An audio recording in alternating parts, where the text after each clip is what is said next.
నియోజకవర్గంలో తన దందా, నియోజకవర్గంలోని వ్యాపారాల మీద తన దందా, నియోజకవర్గంలోని పరిశ్రమల మీద తన దందా వెలుగులోకి వచ్చినప్పుడల్లా ఆదినారాయణ రెడ్డి రూటు మార్చేస్తాడు. దాన్ని జగన్ మీదకి తీసుకెళ్ళిపోతాడు.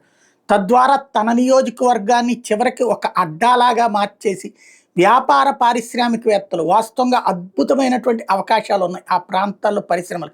ఒకప్పుడు బ్రాహ్మణి స్టీల్స్ దగ్గర నుంచి ఈ రోజున వచ్చినటువంటి పరిశ్రమల దాకా తీసుకొచ్చేది ప్రభుత్వాలు, చెడగొట్టేది ఈయన. వాటి మీద ఆధిపత్యం కోసం చివరికి తన దందాని అక్కడ కొనసాగిస్తూ ఉంటారు. ఆ దందాకి పతాక స్థాయి ఇప్పుడు చివరికి ఈనాడు, ఆంధ్రజ్యోతి లాంటి అనుకూల పత్రికల్లో కూడా వ్యతిరేకంగా వార్తలు రావడం, దాన్ని కవర్ చేసుకోవడానికి ఇప్పుడు ఓ ప్రెస్ కాన్ఫరెన్స్ పెట్టేసి వాళ్ళు పొల్యూషన్ చేస్తున్నారు. మరి పొల్యూషన్ చేస్తుంటే నువ్వెందుకు ఊరుకున్నావు? వదిలేసి రాష్ట్రంలో ఉన్న పరిశ్రమలు అన్నింటిలో పొల్యూషన్ ఉండదు. పొల్యూషన్ లేని పరిశ్రమే ఉండదు. మొత్తం మూపిస్తావా నువ్వు? నీ నియోజకవర్గంలో పొల్యూషన్ ఉందంటే మరి ఎంతకాలం ఎందుకు నడిచినాయి? ఎట్లా నడిచినాయి? నీకు డబ్బులు ఇస్తే పొల్యూషన్తో ప్రాబ్లం లేదు, నీకు డబ్బులు ఇవ్వకపోతే పొల్యూషన్ ఉండదు.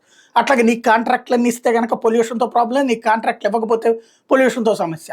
నీకు మాత్రమే వ్యాపారం అంతా అప్పచెప్పాలా, వాడు మాత్రం పాపం పెట్టుబడి పెట్టి వెర్రి వెంగళప్పలాగా కూర్చోవాలా. అదే సందర్భంలో అడియన్నీ మనమే చేస్తాం, వాడికి ఏదైనా రూపాయి మిగిలితే మళ్ళీ అందులో కూడా వాటా తీసుకుంటాం. ఈ దౌర్భాగ్యకరమైనటువంటి దందాకి సరైనటువంటి మద్దతు ఇచ్చుకోవడం కోసం జగన్మోహన్ రెడ్డిని రాజకీయంగా అంతం చేస్తా, జగన్ సంగతి తేల్చేస్తా, జగన్ ఇక జీవితంలో ఎదగనివ్వను, ఇట్లాంటి ప్రతిజ్ఞలు. ఈ ప్రతిజ్ఞలు చాలా చేసుకోవచ్చు. జగన్ని నాశనం చేయాలన్నాడు సోనియా గాంధీ అనుకుంది, ఆ తర్వాత చంద్రబాబు అనుకున్నాడు, కానీ నడుస్తూనే ఉంటాడు. చంద్రబాబుని నాశనం చేయాలని జగన్ అనుకుంటే సాధ్యమైందా?